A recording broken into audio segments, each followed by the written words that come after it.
Kunjavihari Gopi Jana Balaba Girivaradhari Gopi Jana Vallabha Girivaradhari Gopi Jana Balaba Girivaradhari Gopi Jana Vallabha Girivaradhari Yasodhanandana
Maharaj, Srimad Bhagavatam, Kirtan, Gold Premanandi.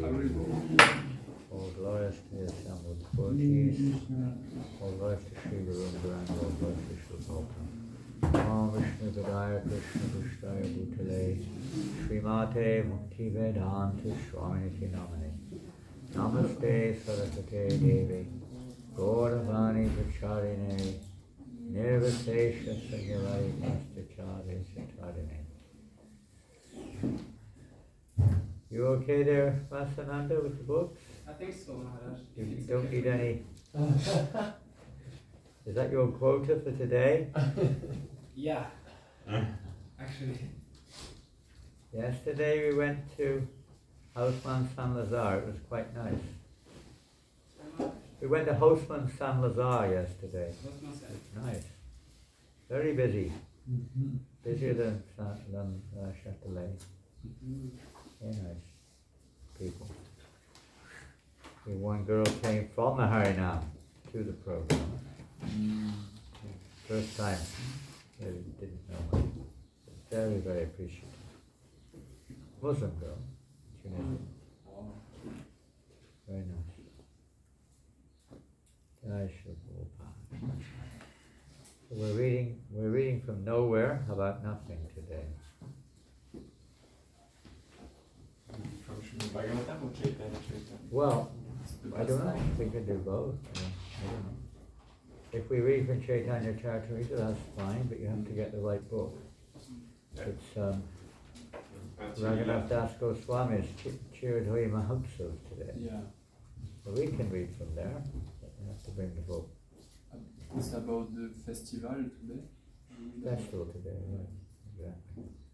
It'll be a big festival in Panihati, just north of Calcutta, village of Panihati, suburb. And there will be a very big festival there today.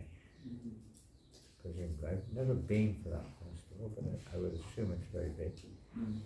Thousands of people coming. Wow. Probably.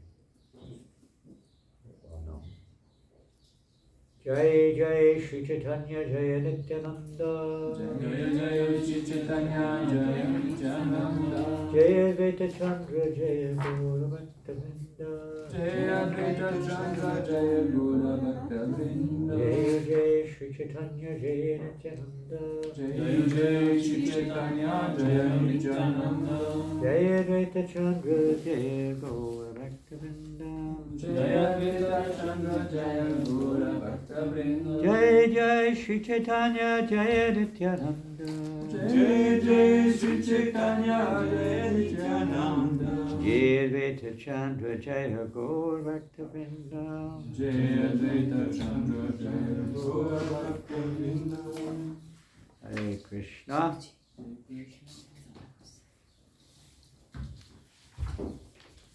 Shri Krishna Chaitanya Prabhu Nityananda Shri Advaita Gadadhar Shri Vasadi Gaur Bhakta-vrinda Panchatattva Krishnam Bhakta Rupa Shrupakam Bhaktavataram Bhaktakyam Namami Bhakti Shaktakam.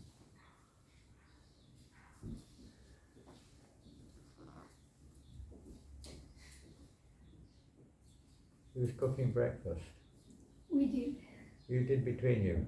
Okay, the two sisters. All three of you. Wow. Good. Well done, ladies. They're finished by time class is starting. Excellent. And you're cooking lunch too, are you? Not is it planned? Radesh Valley. Huh? Radesh Valley Mataji. Right. So you'll be making the chip rice, is that right? We did. You did already. You didn't get the recipes. I looked at YouTube. Huh? I saw the recipe on YouTube. Oh, you went on YouTube. Okay, well there's hundreds of recipes. Hopefully you managed okay. Good. Because I thought we were offering it at lunchtime. We offered breakfast. It's good.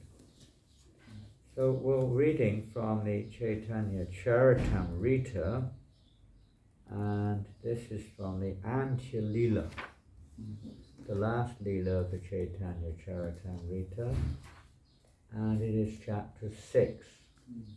And we're hearing here a description of one of the eternal associates of the Lord, and how he is, well, let's say, also teaching us how we can come to pure devotional service, as well as manifesting a wonderful pastime and a relationship with Lord Chaitanya Mahaprabhu and Lord Nityananda. The significance of the appearance of Lord Nityananda and Lord Chaitanya in this world, how they've come to dissipate the darkness of this age of Kali. Darkness means forgetfulness, ignorance of our identity of spiritual life, who is God, etc. So Raghunath Das, as a child, he was born in a devotee family in Bengal. Father Gautam Majumdar, his uncle Hiranya Majumdar, very, very rich landowners, tax collectors on behalf of the government, and they were very rich. So he was brought up in a very opulent family. And as a child, they were devotees already, so obviously a very devotional environment, but nonetheless somewhat materialistic. And when he was a child, he had the opportunity to serve Haridas Thakur. This is early in the pastimes, we could say, of Chaitanya Charitam or Chaitanya Leela, before Haridas had even associated or had the association of Lord Chaitanya. At that time he was traveling, and he stayed some time with the Majumdar family, and there he preached the holy name. So in some ways it's understood that Haridas Thakur was a Siksha Guru in this regards, and in the case of Raghunath Das, so he had his association. And later on, of course, he had Lord Chaitanya Mahaprabhu's association. He became mad, like a madman, to associate with Lord Chaitanya. He had no interest in family life, although he was the only son of Govardhan. And this was a bit of a problem, because he was their only son. So he was due to inherit the family business, the family inheritance, the wealth, the business, whatever it was. He was expected to inherit it, but he showed no interest neither in business, neither in family life. And as all parents, naturally, especially those who are in Bengal, anywhere in the world basically, but especially in India, this is a very big thing. So they naturally, as is common, they arranged for their son to get married. They married, being from an extremely rich family, of course. Usually you have a fairly good choice of candidates. So they selected a very beautiful, extremely beautiful bride for their son, Raghunath. And they got married. And the idea was that they would become, like most people who were married, responsible grihastas. But nothing could hold Raghunath back. And we'll take it up from here. Raghunath Das, this is the father of Raghunath speaking to his wife. Raghunath Das, our son, has opulences like Indra, the heavenly king, and his wife is as beautiful as an angel. Yet all this could not tie down his mind.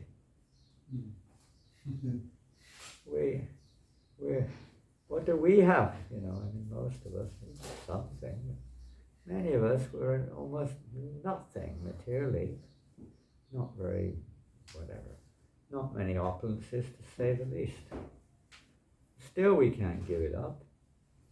We're still very inclined towards material sense objects. But here's Raghunath. There's one thing to give up when you've got nothing, or you're a failure in life. You failed to make the grade, or you've been rejected or something. That's one thing. But there's another thing. When you have the opposites like Raghunath, the most beautiful girl that could be found in whatever. So beautiful. She's compared to Sachi Devi, the wife of Indra. Who's considered amongst the demigoddesses as incredibly beautiful. So he had such a beautiful wife, and he had, unending wealth, practically speaking, at his fingertips. He simply had to play his part, and he would inherit it. But he wasn't interested. He had another interest. He'd had the mercy of Lord Chaitanya Mahaprabhu, and earlier Haridas, and he was mad for spiritual life. So the father carries on.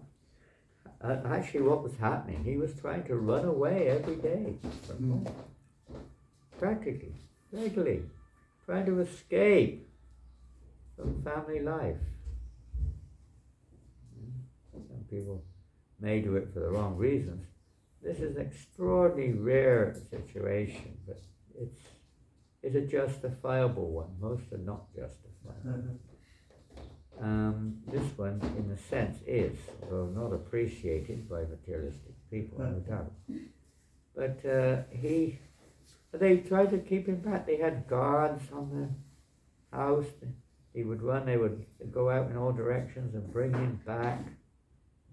This is a severe test, you could say, of his sincerity. We had a similar thing in ISKCON in the late 70s, middle 70s and 80s, in America specifically, not only in Australia, also a little bit in England, and maybe a few other countries, here in France also. They had an international campaign program to try to deprogram, they call it deprogram, young boys and girls who have joined sex. Not sex, but sex. Not sex. They're very happy if they join sex, but not a sect. They would pay them to join sex, but not a sect. So they had these professionals to try to beat out any interest in this so-called cult or sect from the child's mind. And it was quite intense.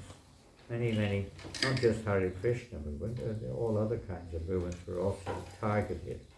The Hare Krishna movement was a very, you could say, specific one, because it was so, blatantly obvious. It was different to the norm, in the West at least.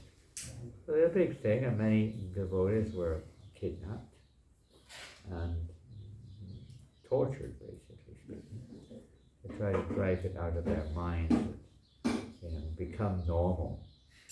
Become normal. A nice, normal, upright citizen that doesn't think of anything outside of the box. So this is the history of ISKCON. Of course, it faded out after a while for various reasons. They had a hard time with Hare Krishna devotees. They did succeed with some, but more or less, new ones very long. Generally, they didn't get very far. And it was a bit frustrating for parents and the programmers, you could say, in many cases. But they had this whole thing. So in a sense, they were trying to deprogram Radha, bringing him back, trying to tangle him up in the business and the family and what have you. This stage, he's a bit like a madman, and it's hard to keep him down. A man convinced against his will is of the same opinion still. In the Bhagavad Gita, Krishna says that. You may restrain oneself from material. This is the opposite example. You may forcibly restrain oneself from the sense of it, for the taste, for sense desire remains. It's not a question of, locking someone up and expecting them to change necessarily. So Raghunath wasn't going to change. He tried everything. Then he said, how then can we keep this boy home by binding him with ropes? It is not possible even for one's father to nullify the reactions of one's past activities. They're talking about it as if it's a karmic reaction, you know. What have I done? My mother said when I joined the movement, she said, what have I done to deserve this? I was so good to you, and now you're doing this to me. Really overwhelmed with emotion. And he didn't know about karma, but a similar thing, what have I done to deserve this? He knew, no. They're thinking, oh God, we got such bad karma. And our son is like this. Lord Chaitanya Mahaprabhu has fully bestowed his mercy on him. Who can keep home such a madman of Chaitanya Chandra? Then Raghunath Das considered something in his mind. It so happened that at that time Nityananda had been ordered by Lord Chaitanya Mahaprabhu, who was in Jagannath Puri. And Nityananda was with him, and he ordered him to go to Bengal to preach. So Nityananda with his followers had left Puri and had slowly progressed towards back to Bengal. And one of his stops was here. Nearby, where Raghunath Das was residing, was the village of Panihati, where Nityananda was staying. So he was sitting there at the banks of the Ganga. And Nityananda came to find out, Raghunath found out, well, Nityananda is not Lord Chaitanya, so it's a little different. And I don't know how much they knew about the nature of Lord Nityananda. He's quite an extraordinary character. So somehow or another, Raghunath was able to go to see Nityananda. In the village of Panihati, Raghunath Das obtained an interview with Nityananda Prabhu, who was accompanied by many kirtan performers, servants and others. Sitting on a rock under the tree, on the A tree on the bank of the river Ganges, Lord Nityananda seemed as effulgent as hundreds and thousands of rising suns. Many devotees sat on the ground surrounding him. Seeing the influence of Nityananda Prabhu, Raghunath Das was astonished. The effulgence, the presence of Nityananda was transforms. It's a transformation. Sometimes in the material world you get a little bit of a reverential feeling, a little bit of when you're in the presence of a big personality in the material sense of the term. They have something, it may not be, of course, comparable to this, but they have some kind of Shakti, some kind of energy which is like charismatic, you could say, attractive. People are in awe. Raghunath Das offered his obeisances by falling prostrate, flat, at a distant place, and the servant of Nityananda pointed out, "There is Raghunath Das offering you obeisances." Hearing this, Lord Nityananda said loudly addressing Raghunath, "You are a thief. Now you have come to see me? Come here. Today I shall punish you." Well, this is a deep subject, but we just look at two angles of this. I mean, just prior to this incident, Raghunath, although he wasn't interested in family affairs and business, he was nonetheless very expert at business. So just prior to this incident, his father and his uncle, who were very rich, and it's often the case amongst rich people, although they're filthy rich, they still want more. Huh? And oftentimes, I saw yesterday, I don't know how I saw it, but I saw it, that the Hinduja family are in court for some kind of serious, unnecessary, completely. They're billionaires. They're the richest family in England. They 40 billion pounds assets. And they're squeezing, trying to reduce the pay or something for their servants. It's like, You've got 40 billion pounds and you're worried about 100 pounds, you know. It's a disease. Material is a disease. You know, you're always trying to squeeze more sense in you, make more money. You know. And they were doing the same thing. It's not a new thing. They were taking more from the government out of the tax than they should have been. They were collecting big tax collectors for the whole district. And they were taking more than they should have. This came to the notice of the authorities. And they came to arrest them, actually. So they found out before, Govardhan and Hiranya found out that the government officers were coming. So they disappeared. They went to another place. And when the officers came, they weren't there, but Raghunath was there. So they arrested him instead. And they brought him to the court of the king, Muslim king. But he was so expert and so, not a child, but a young man, maybe a teenager or something. And he was so, the king couldn't punish him. He was just completely enamored by his characteristics, by his quality, and by his words. He completely, captivated the king. You were like my uncle. Yeah, you're just like my uncle in our village, in our family affairs. He made all kinds of wonderful, praise of the king, and he said, okay, the king said, okay, you have to sort this out. You have to arrange. This is solved then. I won't arrest you. You're free. But you have to make an arrangement. So he did. He made an expert arrangement with his father and uncle to solve this problem.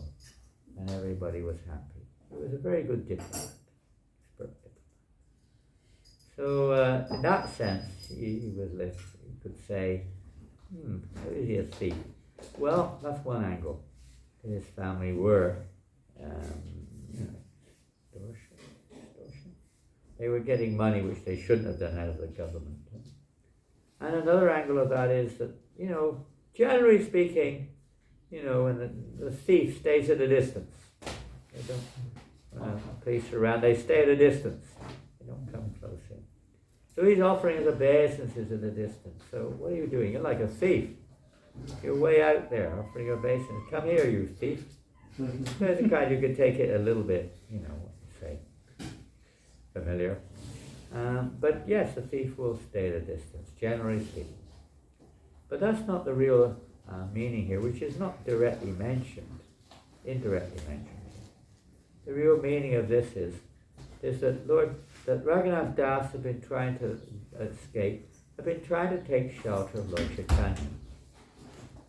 And of course, Lord Chaitanya is Petit Pavan. He's come to deliver all the world, but there's a process of his delivery. You cannot directly expect it.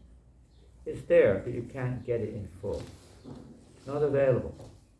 Is only available by the mercy of Nityananda. They said, you're trying to steal. Chaitanya Mahaprabhu is the property of Lord Nityananda. He belongs to Nityananda. That's the meaning here. How dare you try to steal my property without my permission? You're trying to take my property. You cannot get Lord Chaitanya Mahaprabhu without going through me. He's mine. So what does that mean in practical terms? It means Lord Chaitanya is Radha and Krishna, and that's our objective, you could say, goal of devotional service. But how we can't go directly. It's a long story, you can go through a whole chain here, but the main part of the chain is you cannot go or cannot approach Radha and Krishna without going through Guru. Guru is manifest as Nityananda. He is Adi Guru. Adi Guru is Balaram, but Balaram manifests or appears as Nityananda. You cannot approach. Basically, this story is about you will not be able to escape. You will not get the shelter of Lord Chaitanya without my mercy, without going through me. Yasya prasada bhagavat prasada yasya prasada nagatika.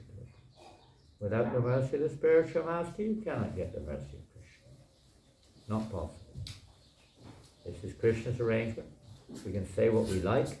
We can think what we like. We can imagine what we like. But it means nothing. It has no relevance. I mean, we may relatively think it's relevant, amongst other ignorant personalities. But in the absolute sense, there's no other way. There's no other way, other by the mercy of Nityananda, of approaching Lord Chaitanya. That means through the spiritual master. We can hear about Lord Chaitanya and become attracted, that's great. But to actually achieve that, we must go through Nityananda. Let's read on. Many devotees sat on the ground. Hearing, the Lord then caught him, but Raghunath did not go near the Lord. Then the Lord forcibly caught him and placed his lotus feet upon Raghunath Das's head. Like a punishment. Take his foot, get down, bow down, Raghunath.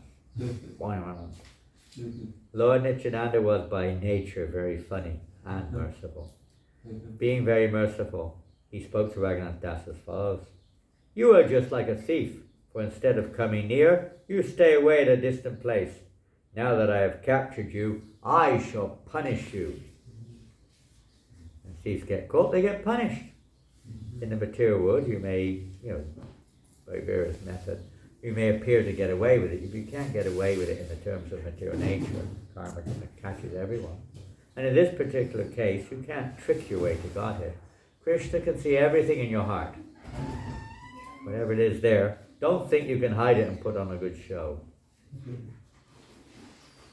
We've got to root out all those, what we say, anarthas from our hearts. Independent ideas that we can enjoy some object which belongs to Krishna.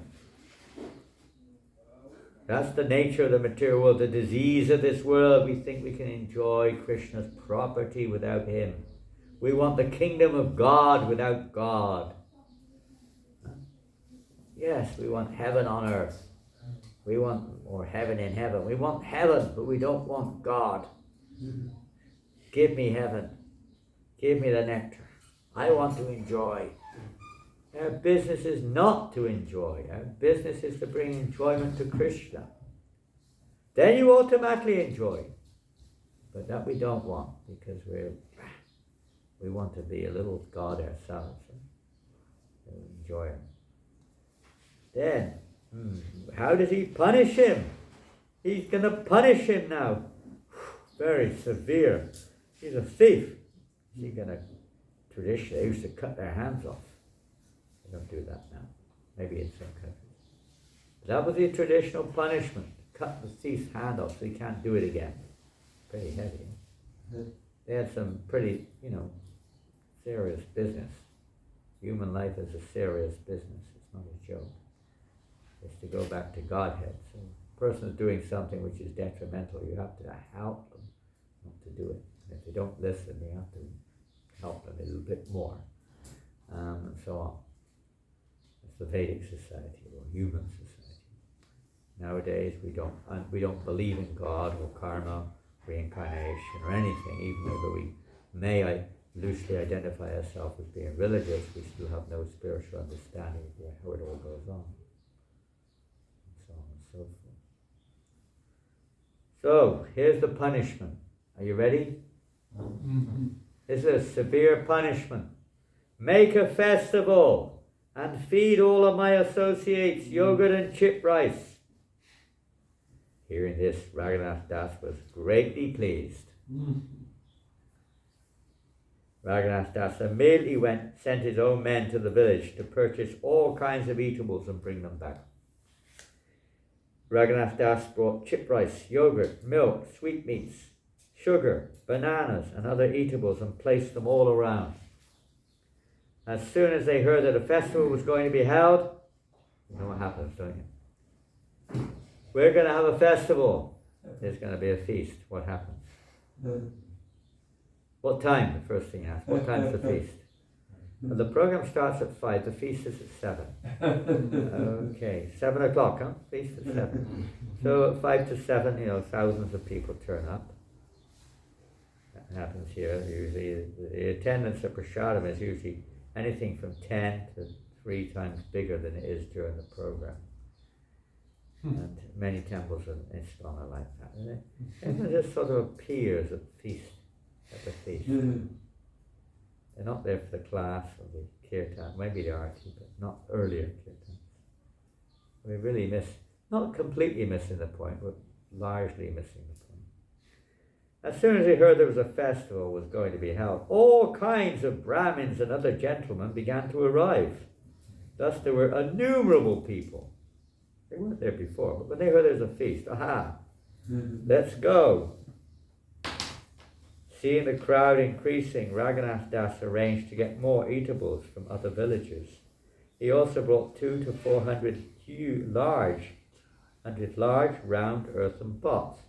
He also obtained 5 or 7 especially large earthen pots, and in these pots a Brahmin began soaking chip rice for the satisfaction of Lord Nityananda. In one place, chip rice was soaked in hot milk in each of the large pots. Then half the rice was mixed with yogurt. As you do, you soak it in hot milk. It's chip rice is flattened. Immediately softens when you put it in hot milk. You soak it in a very boiling milk, practically. And then you have to let it cool normally. You don't have to, be best to let it cool a bit. And then you take half of it and you mix it like this. In one place, chip rice was soaked in hot milk. Then half the rice was mixed with yogurt, sugar and bananas. The other half was mixed with condensed milk and a special type of banana known as champakala. Did you get that banana? I don't know what type of banana that is. It may be Bengali. Then sugar, clarified butter and camphor were added. Clarified butter means ghee. After Nityananda Prabhu had changed his cloth for a new one and sat on a raised platform, the Brahmin brought before him the 7 huge pots. On that platform, all the most important associates of Lord Nityananda sat. Nityananda Prabhu was sitting, as well as other important men. They were in a circle surrounding the Lord. Among them were Ramdas, Sundarananda, Gadadhar Das, Marari, Kamalakara, Shata Shiva, and Puranda. Dhananjaya, Jagadish, Parameshwar Das, Mahesh, Gauri Das, and Hoda Krishna Das were also there. Similarly, Udaran Das Thakur and many other personal associates of the Lord sat on a raised platform with Nityananda Prabhu. No one could count them all. Hearing about the festival, all kinds of learned scholars, Brahmins and priests went there. Lord Nityananda honoured them and made them sit on the raised platform with him. Everyone was offered 2 earthen pots. In one was put chip rice with condensed milk, and in the other chip rice with yogurt. All the other people sat in groups around the platform.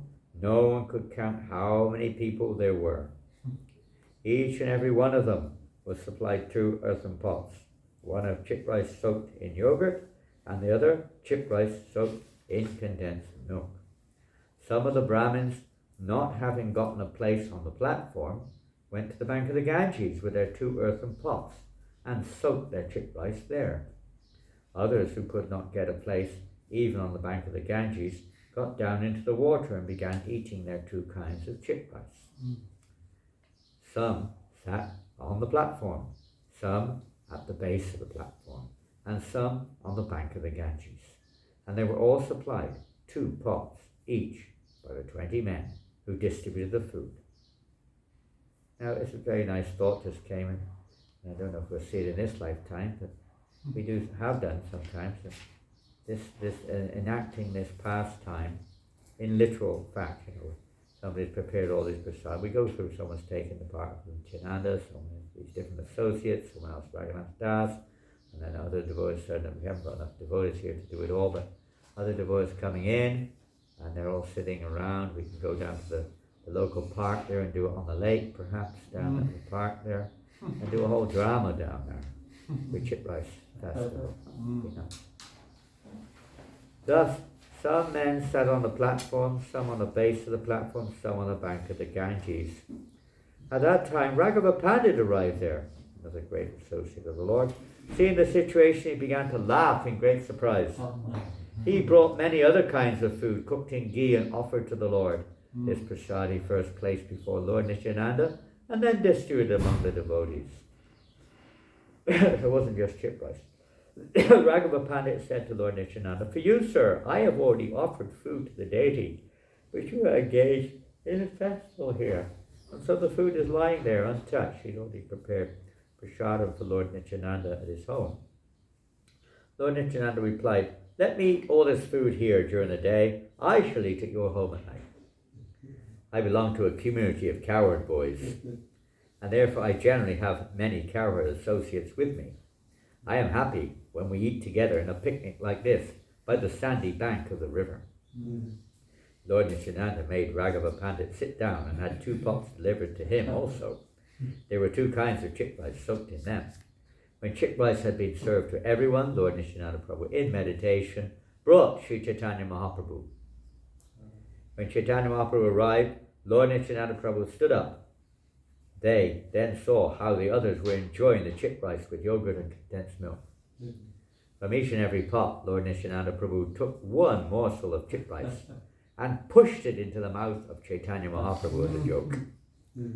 Sri Chaitanya Mahaprabhu, also smiling, took a morsel of food and pushed it into the mouth of Nityananda and laughed as he made Lord Nityananda eat it. In this way, Lord Nityananda was walking through all the groups of eaters, and all the Vaishnavas standing there were seeing the fun. No one could understand what Nityananda was doing as he walked about. He was like picking up sweet rice and gone. Some, however, who were very fortunate could see that Lord Chaitanya Mahaprabhu was also present. Then Nityananda Prabhu smiled and sat down. On his right side, he kept 4 pots of chick rice that had not been made from boiled paddy. Lord Nityananda offered Chaitanya Mahaprabhu a place and had him sit down. Then, together, the 2 brothers began eating chick rice. Seeing Lord Chaitanya Mahaprabhu eating with him, Lord Nityananda Prabhu became very happy and exhibited varieties of ecstatic love. Lord Nityananda Prabhu ordered, "All of you eat, chanting the holy name of Hare, Hare." Immediately the holy names, Hare, Hare, filling the entire universe. When all the Vaishnavas were chanting the holy names, Hare, Hare, and eating, they remembered how Krishna and Balaram ate with their companions, the cowherd boys, on the bank of the river Yamuna. Chaitanya Mahaprabhu and Lord Nityananda Prabhu are extremely merciful and liberal. It was Raghunath Das's good fortune that they accepted all these dealings. Who can understand the influence and mercy of Lord Nityananda Prabhu? He is so powerful that he induced Lord Chaitanya Mahaprabhu to come eat chick rice on the bank of the Ganges. All the confidential devotees who were cowherd boys, headed by Sri Ramdas, were absorbed in ecstatic love. They thought the bank of the Ganges to be the bank of the Yamuna. When the shopkeepers of many other villages heard about the festival, they arrived there. This is common when you have a festival. All kinds of devotees and outsiders come with their various goods to try to do some business. They set up a stall outside on the street, or if they get permission inside the compound, trying to sell whatever they're selling, different things to the people coming for the festival. So they set up their stalls to sell chick rice, yogurt, sweetmeats and bananas. As they came bringing all kinds of food, Raghunath Das purchased it all. He gave them the price for their goods and then he fed them the very same food. He bought all the food, had it made into chick rice, yogurt, condensed milk, then he gave it back to them in pots. Anyone who came to see these funny things were going on was also fed chick rice, yogurt and bananas. After Lord Nityananda Prabhu finished eating, he washed his hands and mouth and gave Raghunath Das the food remaining in the 4 pots. There was food remaining in the 3 other big pots of Lord Nityananda Prabhu, and a Brahmin distributed it to all the devotees, giving a morsel to each. Then a Brahmin brought a flower garland, placed the garland on Nityananda Prabhu's neck, and smeared sandalwood pulp all over his body. When a servant brought betel nuts and offered them to Lord Nityananda, the Lord smiled and chewed them. With his own hands, Lord Nityananda distributed to all the devotees whatever flower garlands, sandalwood pulp, and betel nuts remained. After receiving the remnants of food left by Lord Nityananda Prabhu, Raghunath Das, who was greatly happy, ate some and distributed the rest among his own associates. Thus I have described the pastimes of Lord Nityananda Prabhu in relation to the celebrated festival of chick rice and yogurt.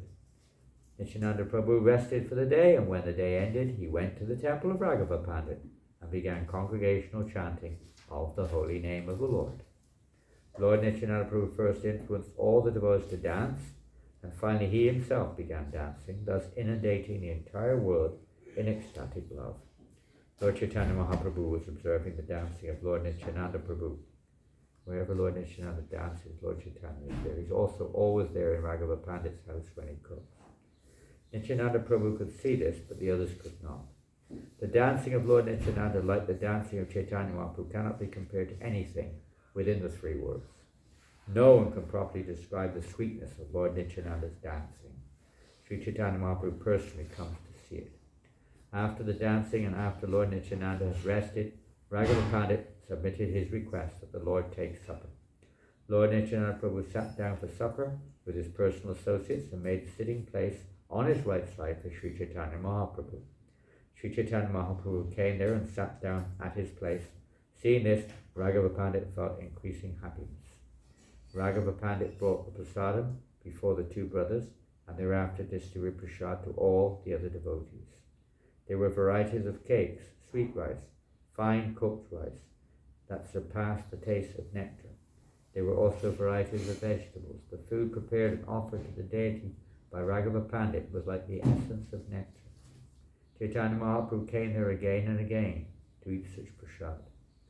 When Raghava Pandit offered the food to the deity after cooking, he would make a separate offering for Sri Chaitanya Mahaprabhu.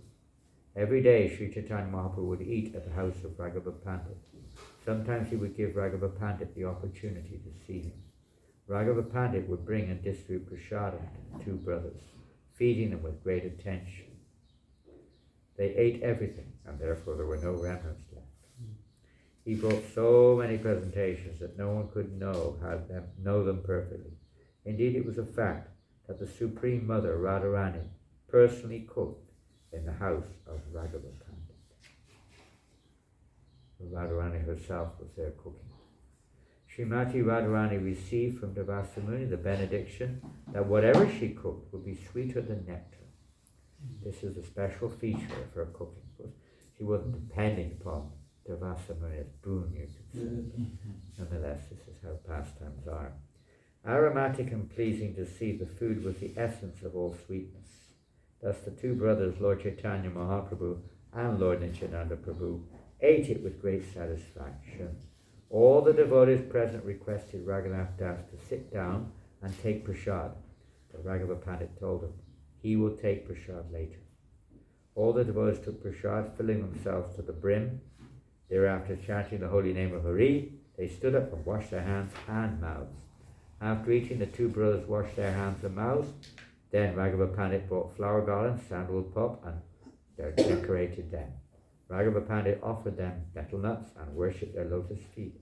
He also distributed betel nuts, flower garlands, and sandalwood pop to the devotees.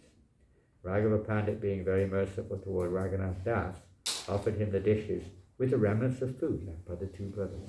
He said, Lord Sri Chaitanya Mahaprabhu has eaten this food. If you take his remnants, you will be released from the bondage of your family.